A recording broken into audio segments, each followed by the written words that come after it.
दारू दारू जैसे जहर का बिकना आखिर बंद कराए कौन। और हर ठेके पर यही लिखा है, ये ठेका सरकारी है।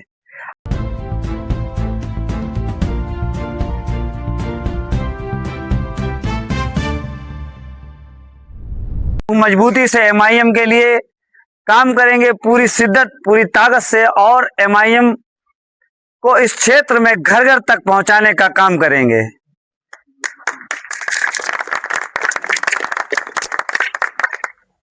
दूसरी, भले ही आज हमारी महफिल देखने में छोटी हो, भले ही हमारा काफिला छोटा हो, लेकिन हमारे हौसले बहुत बड़े हैं। मेरे भाइयों, हम काफिला देख के या तादाद देख के ना हिरासा करते हैं ना उदास होते हैं, क्योंकि हम 313 वाले हैं।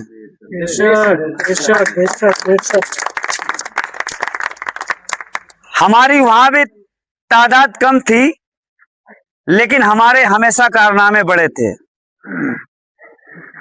अबाबील भी एक छोटी सी चिड़िया होती थी, उसको भी लोगों ने, उस दौर के हुक्मरानों ने, ताकतवर लोगों ने उसको कम आंका, लेकिन उस अबाबील पक्षी ने बड़े बड़े हाथियों को ढहा दिया। मेरे भाइयों, कहने का मतलब यह है कि पूरी ईमानदारी से, शिद्दत से काम करने वाले, चाहे वो एक घास फूस से बनी रस्सी जब पत्थर पे रगड़ मारती है तो अपने निशान छोड़ती है, जब एक मरे हुए जानवर की खाल से जब भट्टी बनती है, जो बढ़ई चलाता है, जिसपे औजार बनाता है, तो वो लोहे को पिघलाने का काम करती है। तो कहने का मकसद ये है, सभी नौजवान बुजुर्ग या जो भी हमारे साथ में मौजूद हैं, वो अपने आप को कभी छोटा न समझें, क्योंकि जंगें हमेशा हौसले से लड़ी जाती हैं, तादाद का कोई माना नहीं होता है। अभी हमारे एक छोटे भाई मास्टर साहब, नाम से मैं वाकिफ नहीं हूं, समीर कौसर साहब ने एक बहुत अच्छी बात कही कि अपने हक अधिकारों के लिए लड़ने के लिए सबसे पहले आपका काम है कि आपको शिक्षित होना जरूरी है। और एक शिक्षा ही एक ऐसा वरदान है, एक शिक्षा ही ऐसी शय है जो आपको दिन भर में कई बार इज्जत दिलवाती है। दूसरी बात, शिक्षा। हमारे देश को आजाद हुए तकरीबन आज 75 से 80 साल हो गए, और जब देश आजाद हुआ या आजाद होने की कगार पे था, तो हमारा समाज 73% शिक्षित हुआ करता था। आज क्या कारण है कि हमारा समाज सिर्फ 3% शिक्षित है? मेरे भाइयों, आपने कभी गौर किया कि इसका जिम्मेदार कौन है? बताइए। ऐसा तो नहीं है कि हमारा समाज या हमारे लोग या हमारे भाई या हमारे अजदाद हमको शिक्षित करना नहीं चाहते थे। क्या वो नहीं चाहते कि हमारा बेटा वकील बने, डॉक्टर बने, इंस्पेक्टर बने, डीएम बने, आईजी बने, कलेक्टर बने? लेकिन उसमें सबसे बड़ा रोड़ा ये रहा कि हमारा ना तो कोई डंडा था, ना कोई झंडा था, ना कोई पार्टी थी, ना कोई हमारा नेता था, क्योंकि हम या हमारा समाज, हमारी कौम हमेशा से जो असली सेकुलरिज्म होता है, हमने उसको अपनाया। हम जब देश का लोकतंत्र बना तो उस वक्त एक मुस्लिम लीग करके पार्टी हुआ करती थी, तो हम और हमारे समाज ने उस मुस्लिम लीग को अपनी पार्टी नहीं माना। सेकुलरिज्म की बुनियाद पे हमने या हमारे समाज ने उस दौर की सत्ता में रहने वाली पार्टी कांग्रेस को अपनी पार्टी माना, कांग्रेस के लीडरान को अपना लीडर माना। लेकिन बदले में क्या मिला? सालों साल हमने कांग्रेस को सत्ता में रखा, हमारे ही दम से वो सत्ता में रहे, लेकिन वक्त आने पर उन्होंने आस्तीन के सांप का जैसा काम किया। हमारे वोट की खैरात से मंत्री बने, प्रधानमंत्री बने, मुख्यमंत्री बने, फलाना मंत्री ढिकाना मंत्री, तमाम मंत्री और संतरी बने। लेकिन हमारे साथ क्या किया गया? कभी हमारे मदारिस को ढहा दिया गया अनलीगल तरीके से, कभी हमारी मस्जिदों को गिरा दिया गया, कभी हमारे खिलाफ षड्यंत्र रच के तमाम बड़े बड़े दंगे करवाए गए, जिसमें हमारे लोगों को, हजारों की तादाद में हमारे लोगों को कत्लेआम किया गया। बहुत से नए नौजवान हैं, हो सकता है नहीं जानते हैं। इतिहास उठाऊं तो बहुत काला और बहुत टाइम लग जाएगा, लेकिन फिर भी मैं एक छोटी छोटी बात मैं आपको बताना चाहता हूं। मेरे भाइयों, जो आज तक हमको सेकुलर बनके हमारे वोट को आसानी से हथियाते रहे और हमारे वोट के दम पर सत्ता में बैठे रहे, चाहे वो लाल टोपी वाले 7% वाले समाजवादी पार्टी के लोग हों या उनके नेता हों, चाहे 3 और 4% वाली आबादी के सर्वर समाज के लोग, कांग्रेस पार्टी के लोग हों, तमाम जितनी भी पार्टियां आई, वो सेकुलरिज्म के नाम पर मुसलमानों को वोट लिया और मुसलमानों को छलने और ठगने का काम किया। आज बताइए, ये मैं नहीं कह रहा हूं, ये तमाम सरकारी एजेंसियां जो हमारे हालातों का सर्वे करती हैं, चाहे वो रंगनाथ मिश्रा सच्चर कमेटी हो, चाहे कुंडू कमीशन हो, उनकी सारी रिपोर्टें ये चीख चीख कहती हैं कि आज हमारे अजीज देश भारत में मुसलमानों के हालात दलित भाइयों से भी बदतर हैं। आखिर इसका जिम्मेदार कौन है? आज हमारे बीच में एक ऐसी पार्टी, एक ऐसा नेता जिनका नाम बैरिस्टर असदुद्दीन ओवैसी है, जो लगातार 5 बार के सांसद हैं और एक बार बेस्ट ऑफ पार्लियामेंट्री अवार्ड जीते हुए हैं और संसद रत्न का अवार्ड भी जीते हुए हैं, और सैकड़ों की तादाद में सांसद भवन में सांसद बैठते हैं। लेकिन हमारा जब नेता, हमारा लीडर जब बोलता है तो सब कान का मैल साफ करके सुनते हैं कि आज ओवैसी साहब क्या बोलेंगे। तो हम उस ऊपर वाले का, खुदा का, गॉड का, ईश्वर का बहुत बड़ा शुक्रिया अदा करते हैं कि हमको भले ही लेट मिला हो, लेकिन ऐसा अजीमुशान नेता मिला है जो विपक्ष हो या सत्ता पक्ष हो, वो उस हमारे नेता की काबिलियत का कायल रहता है। जब ऑपरेशन सिंदूर हुआ और सत्ता की तरफ से जब विदेश में बात रखने की बात आई, तो बैरिस्टर असदुद्दीन ओवैसी को भेजा गया। आज हमारे ही समाज के लोग, हमारे ही कौम के लोग जो तमाम नीले पीले झंडे वाली पार्टियों की गुलामी करते हैं, उनके लिए कुर्सियां और दरियां लगाते हैं और उनके इशारे पे उलूल जलूल बातें करते हैं। अभी जैसे हमारे एक भाई ने कहा, वो बी टीम वो सी टीम।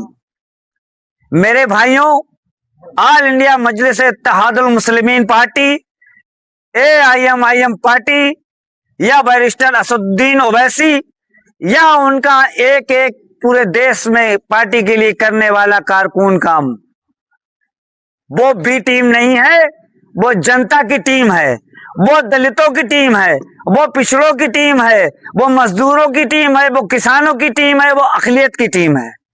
मेरे भाइयों, आपको इस चीज पे गौर और फिक्र करना पड़ेगा।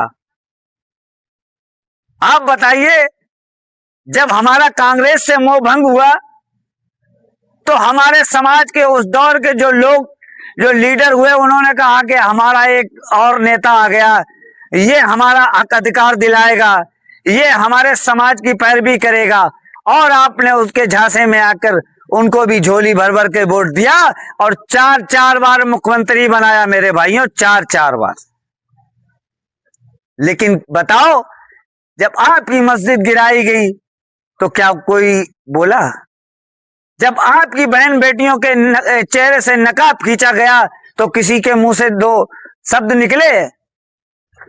मेरे भाइयों, जब आपकी नमाज पे हमला किया गया, आपकी कुरान पे हमला किया गया, आपके गोश्त खाने पे हमला किया गया, आपको मॉब लिंचिंग के नाम पे मारा गया, मेरे भाइयों, जिनको आपने 4 बार मुख्यमंत्री बनाया, क्या उन्होंने आपकी बात कही? मैं ये नहीं कहता हूं कि हमारे गलत कामों की पैरवी करो, लेकिन हम उन जुम्मन समाज के अपने ही भाइयों से कहना चाहता हूं कि कान खोल के ये तो देखो कि जिनके लिए तुम जिंदाबाद जिंदाबाद जय जयकार करते रहते हो, क्या वो तुम्हारे किसी मसले पे बोलते हैं? तुम कहते हो कि ओवैसी साहब के 4, 5, 10 विधायक लेने से, जीतने से क्या सरकार बना लेंगे? अरे कम से कम पढ़े लिखे अगर नहीं भी हो तो आज का युग ऐसा है कि आप पूरी दुनिया की बैठे बैठे खबर अपने हाथ में रखते हो। इंटरनेट का जमाना है, आप उसी से जानकारी ले लो, या सिर्फ रील देखने के लिए इसका इस्तेमाल करते हो? मेरे भाइयों, हमारा इस्तेमाल बहुत सालों से राजनीतिक तौर पे हो रहा है, हमारा शोषण हो रहा है। जिनकी हमने 2012 में पूर्ण बहुमत की सरकार बनाई, उनकी सरकार में मुजफ्फरनगर जैसा कांड हुआ, जिसमें कितने लोग जानते हैं? भाई यहाँ पे हमारे नौजवान बैठे हैं कि मुजफ्फरनगर जो कांड हुआ उसमें क्या हुआ था? हाथ उठा के बताए कोई जानता है क्या हुआ था? नहीं जानते हैं। मुजफ्फरनगर कांड 2013 में हुआ था और समाजवादी पार्टी की सरकार 2012 में गठित हो चुकी थी मुसलमानों के वोट और सपोर्ट से, और मुजफ्फरनगर के दंगे में हजारों मुसलमानों को घर से बेघर होना पड़ा, हजारों बहन बेटियों की इज्जत रेजी की गई, और बूढ़े बापों के सामने जवान बेटों का कत्लेआम किया गया, और जवान बेटों के सामने बड़े बुजुर्गों उनके अजदाद को कत्ल किया गया, बल्कि जिंदा जला दिया गया। और वहीं हमारी इज्जतदार पर्दा नशीन मां बहनों का बलात्कार उनकी माओ के सामने किया गया, उनकी भाइयों के सामने किया गया, और यहाँ हद तो यहाँ तक हो गई कि हमारी वृद्ध महिलाओं की, हमारे समाज की वृद्ध महिलाओं का बलात्कार उनके परिवार और उनके बेटे और बेटियों के सामने किया गया। मेरे भाइयों, ये कोई घटना नहीं थी, ये नरसंहार था हमारे समाज का। आप बताइए, उस दौर में लगभग 40 से 45 विधायक हुआ करते थे मुस्लिम। आज जो जुम्मन के समाज के लोग दलाल, नीले पीले झंडे वालों की दलाली करने वाले कहते हैं कि वो क्या सरकार बना लेंगे। अरे मेरे भाइयों, आज आप बताओ कि भाजपा जैसी इतनी बड़ी पार्टी बगैर समर्थन के सरकार में रह सकती है? आज भारतीय जनता पार्टी जो हर जगह सत्ता में है, क्या बगैर गठबंधन के? मेरे भाई ये नहीं समझते गठबंधन नाम की कोई चीज होती है। जो तेजस्वी यादव हमारे तमाम कहने के बावजूद, ढोल नगाड़े बजाने के बावजूद, उसके ऑफिस में, उसके घर में जाने के बावजूद विधानसभा में हमसे गठबंधन नहीं करता है, जब हमारे 5 विधायक जीत जाते हैं और जब उसको राज्यसभा जीतने की जरूरत पड़ती है तो वही तेजस्वी यादव नंगे पैर MIM के दफ्तर में जाता है, जमीन में बैठ के नाश्ता करता है। मेरे भाइयों, सत्ता की ताकत ये होती है। आप न सोचो कि हमें 40 मुसलमान विधायक बनाना, हमें 50 विधायक बनाना है। आप ये सोचो कि हमें 10 बनाना है जो ऐसे हों कि हमारे दुख सुख की बात वो बगैर भ्रमित राजनीति के डंके की चोट पर हमारी विधानसभा और सांसद में रख सकें।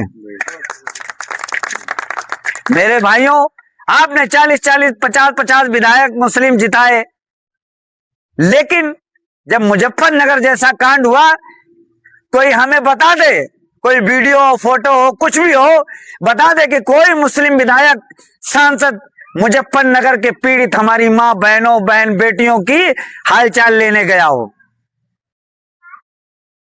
कौन गया, कौन बोला? सिर्फ एक ही शख्सियत बोला, जिसका नाम बैरिस्टर असदुद्दीन ओवैसी है। मेरे भाइयों, हम आप जिसको अपना रहबर समझते रहे, जिसको अपना लीडर समझते रहे, वो असल बात लीडर थे ही नहीं, वो सिर्फ लोडर थे और लोडर का ही काम करते हैं। मेरे भाइयों, क्या आप समझते हैं कि समाजवादी पार्टी का कोई मुस्लिम विधायक हमारे किसी भी क्षेत्र से होगा, क्या वो हमारे हक अधिकारों के लिए अपने दम पे लड़ सकता है? नहीं लड़ सकता। जब तक उसको अखिलेश यादव इजाजत नहीं देंगे, तो वो बगैर उनकी मर्जी के किसी गली के कोने में भी तुम्हारी आवाज उठाने के लिए नहीं खड़ा हो सकता।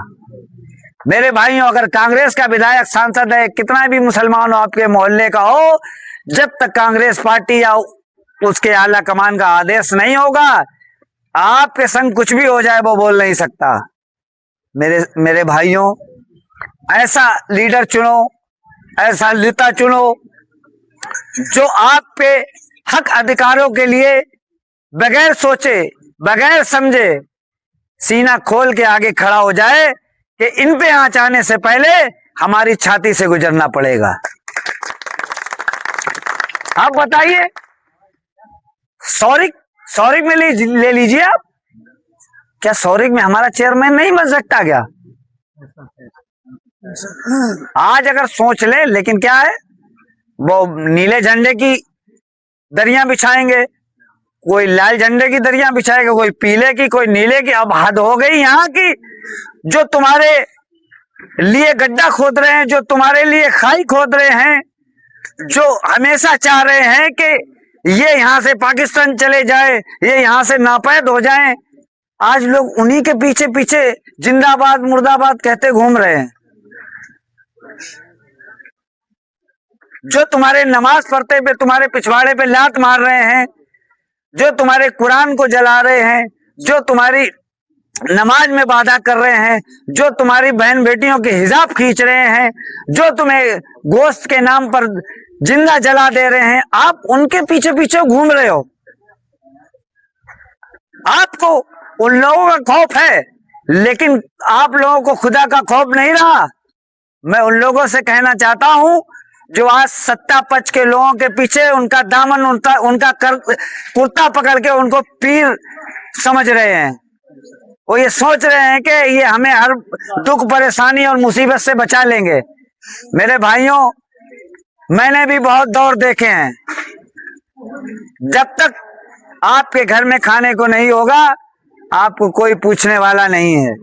मेरे भाइयों, खुद को मजबूत करो, MIM पार्टी को मजबूत करो, ताकि तुम्हारी बात और मजबूती से उठाई जा सके। आप ये ना सोचो कि हम सत्ता में आएंगे कि नहीं आएंगे। आज सिर्फ उत्तर प्रदेश में 10 विधायक जिता के दे दो, सत्ता और कुर्सी क्या होती है सब बता देंगे।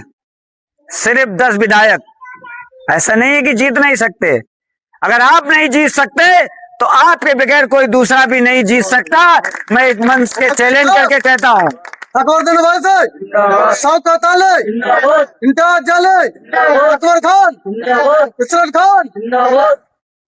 आज नीले झंडे से कोई दिक्कत नहीं है, आज लाल झंडे से कोई दिक्कत नहीं है, पीले नीले गुलाबी से किसी को कोई दिक्कत नहीं है, लेकिन जब हरे झंडे की बात आती है तो कलेजों पे सांप लौटने लगता है। वो भी MIM के हरे झंडे से, RLD या RJD के हरे झंडे से कोई दिक्कत नहीं है। ये जितने भी हैं, ये एक ही थाली के चट्टे बट्टे हैं। क्या बताओ आप, आजम खान कोई माफिया है? आजम खान कोई डाकू हैं, लेकिन आज गोमती रिवर फ्रंट अखिलेश यादव ने बनवाया, एक्सप्रेस वे अखिलेश यादव ने बनवाया, कोई जांच नहीं, कोई ईडी सीबीआई नहीं। और आजम खां पे मुर्गी चोरी, भैंस चोरी, किताबें चोरी, इतनी छोटी छोटी सी धाराएं लगा के उनके 30 साल की सजा पड़ रही है। मेरे भाइयों, बहुत सोचने और समझने की जरूरत है। जब आजम खान जैसा इतना बड़ा नेता, जिसे हमारे समाज के या हमारे अजदाद उनको अपना कायद मानते रहे, जब उनका हाल ये हो गया तो हम जैसे या हमारे नौजवान तमाम जो दूसरी पार्टियों में हैं उनके लिए काम कर रहे हैं, जिंदाबाद जय जयकार कर रहे हैं, उनकी विसाती क्या है। मेरे भाइयों, मैं एक बार पुनः आपसे ये अपील करना चाहता हूं कि अपने डंडे, अपने झंडे को मजबूत करो, तभी आपके हालात बदलेंगे। जब अपने ख्यालात बदलोगे तभी हालात बदलेंगे, वरना आपको या आपके समाज को सम्मान मिलने वाला नहीं है। सम्मान जब ही मिलेगा जब अपनी पार्टी को आप बनाओगे, जब अपने आप झंडे को बुलंद करोगे, जब आपके नुमाइंदे विधानसभा या राज्यसभा या लोकसभा में पहुंचेंगे। मेरे भाइयों, ये बी टीम, सी टीम, ये सब इसलिए कहा जाता है कि एमआईएम पार्टी आगे ना बढ़े। एमआईएम पार्टी या एमआईएम पार्टी के नुमाइंदों को हौसला तोड़ने के लिए कहा जाता है। मेरे भाइयों, आज असलियत तो ये है कि एमआईएम पार्टी के बढ़ते हुए कारवां से, एमआईएम पार्टी के बढ़ते हुए जनाधार से, एमआईएम पार्टी के बढ़ते हुए नौजवानों के सैलाब से विपक्षियों के झक्के छूटे हुए हैं। और जो 400 या 300 सीटें लाने का दावा करते हैं, मैं लिख के दे रहा हूं, अगर सही समझदारी से काम नहीं लिया या सबको लेकर नहीं चले तो 40 सीटें भी अगले चुनाव में नहीं आएंगी। मैं लिख के दे रहा हूं, रिकॉर्ड कर लो। और बैरिस्टर असदुद्दीन ओवैसी ही एक ऐसे वाहिद नेता हैं जो गरीबों का, पिछड़ों का, दलितों का, अल्पसंख्यकों का, हर समाज का हक और अधिकार दिलाने का काम कर रहे हैं और आगे भी करेंगे। मैं अपनी बात को एक शेर के माध्यम से समाप्त करना चाहता हूं और कहना चाहता हूं, जो लाल झंडे, नीले झंडे वाले, पीले झंडे वाले हैं, जिन्होंने हमारा वोट लेके सत्ता में आए और सालों साल राज किया और हमारे समाज को गरीबी के दलदल में और अज्ञानता के दलदल में और नौकरी या आरक्षण के ना देने के दलदल में धकेला, उनसे कहना चाहता हूं, और अपने समाज के जो उनके लिए दरिया और कुर्सियां लगा रहे हैं, उनसे कहना चाहता हूं कि गुल का मशकन बेच दिया किसने? ये नीली पीली झंडे की टोपी लगाने वालों ने ये गुल का मशकन बेच दिया, खार का मदफन बेच दिया। गुल का मशकन बेच दिया, खार का मदफन बेच दिया। उसको माली कैसे कह दूं? उसको जो मुजफ्फरनगर दंगों का जिम्मेदार था, उसको माली कैसे कह दूं जिसने गुलशन बेच दिया? उसको माली कैसे कह दूं जिसने गुलशन बेच दिया?